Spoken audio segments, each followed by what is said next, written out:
کیونکہ یہاں جو آتا ہے وہ صرف اپنے رب سے مانگتا ہے، میں تم سے کیسے مانگوں؟ ہشام باہر نکل جاتا ہے،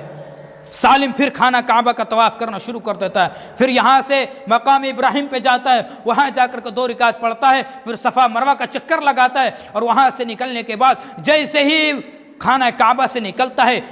ہشام ابن ملک پھر پکڑ لیتا ہے۔ یہ کہنے لگا اے ہشام تو میرے پیچھے کیوں پڑا ہے؟ میں تم سے کچھ نہیں مانگنا چاہتا ہوں۔ ہشام ابن ملک کہنے لگا نہیں میں تمہیں دوں گا، بتا تو کیا مانگنا چاہتا ہے؟ سونا چاندی روپیہ زیورات جو مانگے گا وہ دوں گا، کیونکہ تو عمر کا پوتا ہے اور میں اس دور کا حکومت کا، اس دور کا میں حکمراں ہوں اور میرا تیرے کو دینا فرض ہے۔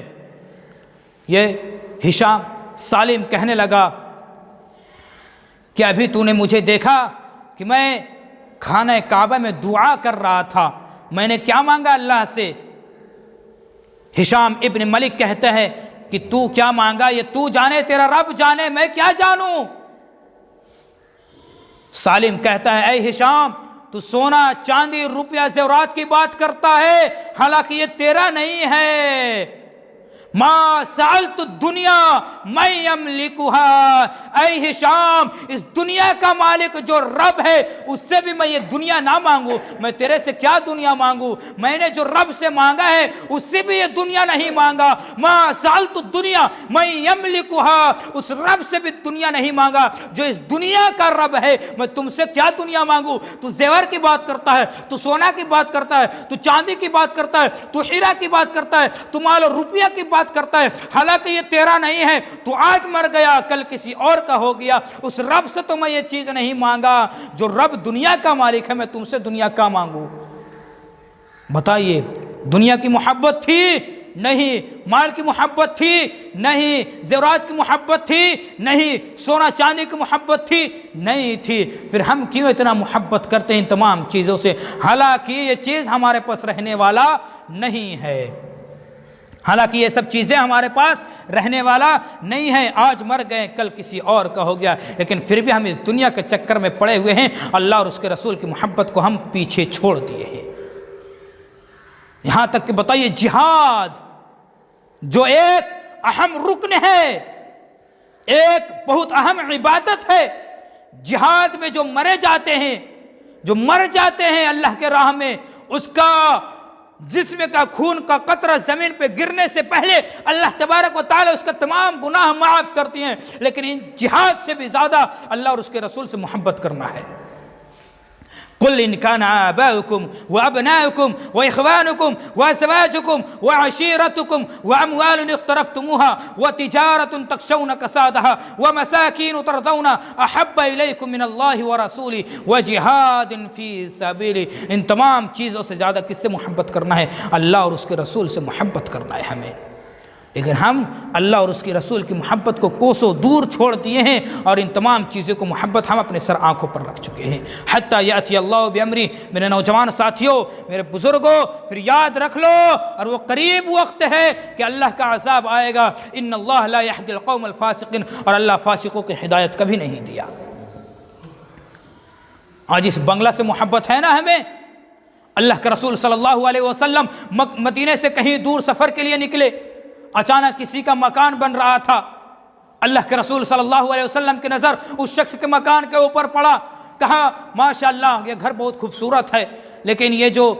ڈیزائننگ بنا ہوا ہے، یہ جو نقشہ بنا ہوا ہے، اگر یہ نقشہ نہیں ہوتا، وہ نقشہ کچھ مسجد کے نقشہ لگا ہوا تھا اس گھر کے اوپر، اللہ کے رسول صلی اللہ علیہ وسلم کہتی ہیں اگر یہ نقشہ نہیں رہتا تو اس گھر کی خوبصورتی اور ہوتا، اور اللہ کے رسول صلی اللہ علیہ وسلم وہاں سے چلے گئے۔ اس گھر کا مالک، اس گھر کا اونر آیا، مستری جو کام کرنے والے تھے وہ کہنے لگے کہ اللہ کے رسول صلی اللہ علیہ وسلم آئے تھے، اور آ کر کے گھر کی تعریف کیے۔ وہ نوجوان، وہ شخص پورا خوش تھا کہ میرے رسول آئے تھے اور میں گھر کی تعریف کہیں۔ بولے اور کیا کہا؟ پھر کہنے لگے کہ اگر یہ گھر کے اندر یہ نقشہ نہیں ہوتا جو مسجد کا نقشہ بنا ہوا ہے، کچھ مسجد کا نقشہ بنا ہوا تھا، کچھ نقشہ، بولے کہ اگر اللہ کے رسول بولے کہ اگر یہ نقشہ نہیں رہتا تو اس گھر کی خوبصورتی اور ہوتا۔ وہ نوجوان، وہ شخص کہنے لگا اب اس گھر کے بنانا چھوڑ دو، اب اس گھر کے توڑنا شروع کر دو، کیونکہ نہ جانے میرے رسول کی نظر ان گھر کے مکان پہ کون کون سی اینٹ کے اوپر ناراضگی کی نظر پڑا ہوا ہے۔ اب اس گھر کو بنانا چھوڑ دو، اب اس گھر کو توڑنا شروع کر دو۔ حالانکہ وہ نوجوان، وہ شخص چاہتا تو اس نقشہ کو صرف ہٹا سکتا تھا، لیکن کہنے لگا کہ نہ جانے میرے رسول کی نظر کون سی اینٹ کے اوپر پڑی ہے ناراضگی کا، یہ میں نہیں جانتا، اس سے بہتر ہے کہ پورا کا پورا گھر اور مکان کو توڑ دو اور پھر سے بنانا شروع کرو۔ یہ تھی محبت، رسول سے محبت۔ آج ہم دعویٰ کرتے ہیں کہ ہم محبت رسول ہے، ہم عاشق رسول ہے، ہم سے بڑا کوئی محبت کرنے والا نہیں۔ اگر یہ محبت ہوتی تو ابو جہل کو جنت ملتا، اگر یہ محبت ہوتی تو کافرین مکہ کو بھی جنت ملتا اور منافقین کو بھی جنت ملتا۔ لیکن قرآن کیا کہہ رہا ہے؟ اذا جاءک المنافقون، یہ جو منافقین آپ کے پاس آتے ہیں، قالوا نشہد انک لرسول اللہ، اور گواہی دیتے ہیں کہ ہم تو آپ کو اللہ کے رسول مانتے، لیکن یہ اپنے دعویٰ میں جھوٹا ہیں۔ آج وہی دعویٰ ہمارے پاس بھی ہے، آج وہی دعویٰ ہمارے پاس بھی ہے۔ ہمیں مال سے اتنا زیادہ محبت ہو گئی ہے، آج دیکھیے دو دو دن پر، تین دن پر یہ نوجوان پارٹی کر رہے ہیں، لیکن جمعہ کے دن 10 روپیہ لے کر کے نہیں آتے ہیں مسجد میں۔ شرم کرو، شرم کرو۔ اور چیز میں ہمارا مال نکل جاتا ہے، 20 روپیہ، 50 روپیہ نکل جاتا ہے، لیکن مسجد میں دینے کے لیے ابھی دیکھیے کتنے خالی ہاتھ آئے ہوں گے،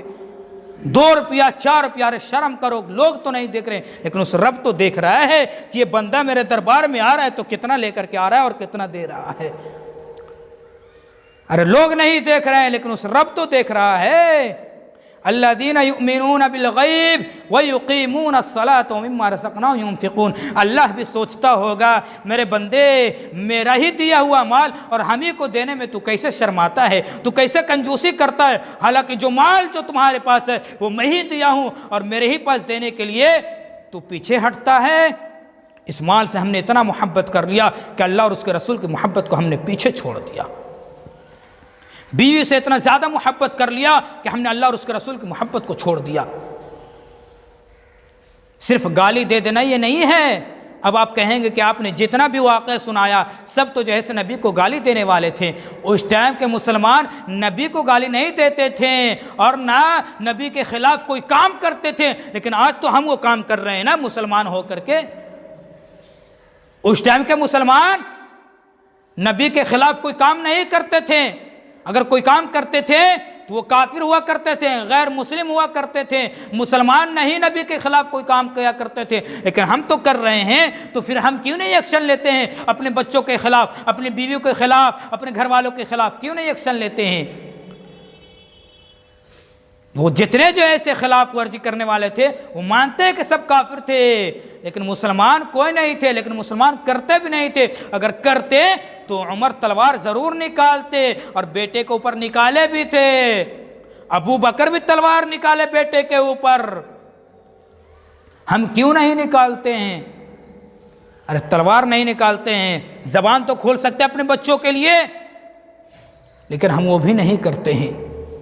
آئیے ایک واقعہ اور سنا کر کے میں اپنی بات کو ختم کرتا ہوں۔ آج جو ظلم و زیادتی اتنا بڑھ چکا ہے کہ آج بڑے آدمی چھوٹے آدمی کے اوپر اتنا ظلم کرنا شروع کر دیے ہیں۔ آئیے ذرا واقعہ لیجئے، آپ بخاری اور مسلم کے اندر اس واقعے کو دیکھ سکتے۔ اللہ کے رسول صلی اللہ علیہ وسلم آواز دیتے اپنے خادمہ کو، میں اس سے پہلے بھی سنا چکا ہوں، اپنے خادمہ کو آواز دیتے ہیں، وہ خادمہ بکری کے بچے کے ساتھ کھیل رہی تھی۔ اللہ کے رسول صلی اللہ علیہ وسلم عائشہ کو کہتے ہیں، اے عائشہ جاؤ دیکھو خادمہ کہاں ہے؟ اللہ کے رسول صلی اللہ علیہ وسلم، عائشہ آتی ہے، آ کر دیکھتی ہے کہ وہ بچی ایک بکری کے بچی کے ساتھ جو ہے سے کھیل رہی ہے۔ جا کر کے کہتی ہے اے اللہ کے رسول صلی اللہ علیہ وسلم، وہ نوکرانی وہ خادمہ اس بکری کے بچی کے ساتھ کھیل رہی ہے۔ اللہ کے رسول صلی اللہ علیہ وسلم آتے ہیں، آ کر کے کہتے ہیں اے خادمہ میں نے جو تمہیں آواز دیا تھا کیا تم نے سنی؟ وہ خادمہ کہتی ہے ہاں اللہ کے رسول ہم نے سنا کہ آپ نے آواز دیا، لیکن میں اس بکری کے بچے کے ساتھ اتنا کھیلنے میں مگن ہو گیا کہ آپ کی آواز نہیں سن سکا۔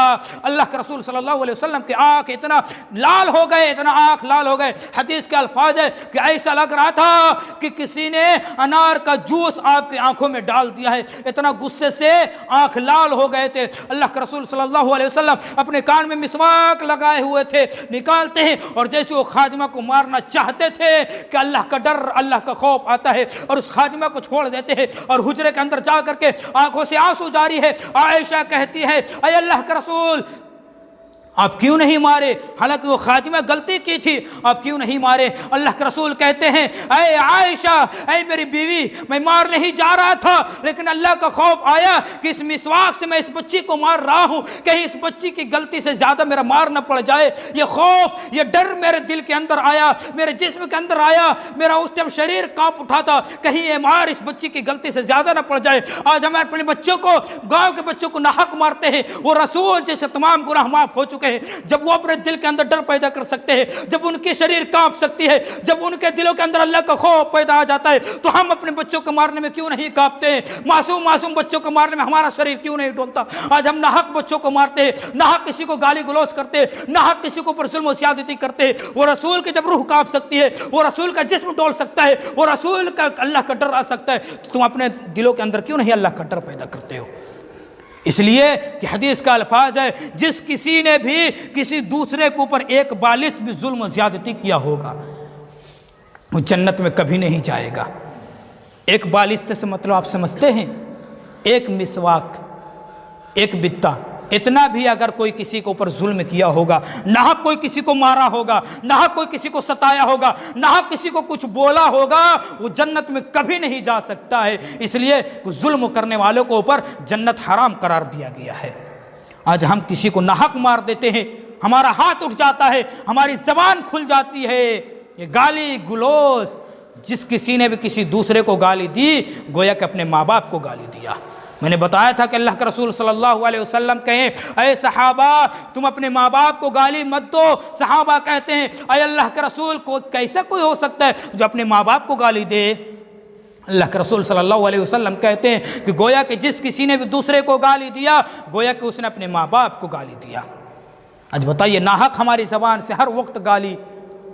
باہر تو باہر، مسجد کے دروازے پہ بھی ہمارے زبان سے گالی نکلتے ہیں۔ میں اسے پہلے ہی بتا چکا ہوں گالی کے حوالے سے کہ گالی کتنی بری چیز ہے، گندے الفاظ کتنی بری چیز ہے۔ ناحق کسی کو اوپر مت مارو، ناحق کسی کو اوپر ہاتھ مت اٹھاؤ، یہی لوگ کل قیامت کے دن تمہارا گریبان پکڑ لیں گے، کیونکہ رسول جب ڈر سکتے ہیں کہ یہ خاتمہ ہمارا گریبان نہ پکڑ لے، تو تم کیوں نہیں ڈرتے ہو؟ تم کا کوئی فرشتے ہو؟ ارے جس کا تمام گناہ معاف ہو گئے، جب وہ ڈر رہے ہیں، اللہ کا ڈر، اللہ کا خوف ان کے دلوں میں پیدا ہو رہی ہے، تو ہم اپنے دلوں میں کیوں نہیں کرتے ہیں؟ ظلم کرنے سے بچو، کسی کو اوپر ظلم و زیادتی کرنے سے بچو، چاہے وہ کوئی سا معصوم سا بچہ ہو یا کوئی بوڑھا ہو، چاہے وہ نوجوان ہو، چاہے وہ کوئی سا بھی ہو۔ اس لیے کہ ظلم کرنے والوں کو کبھی معاف نہیں کیا جائے گا جب تک کہ وہ بندہ اس کو معاف نہ کرتے۔ ہماری روحیں لٹکتی رہ جائے گی اس دنیا کے اندر۔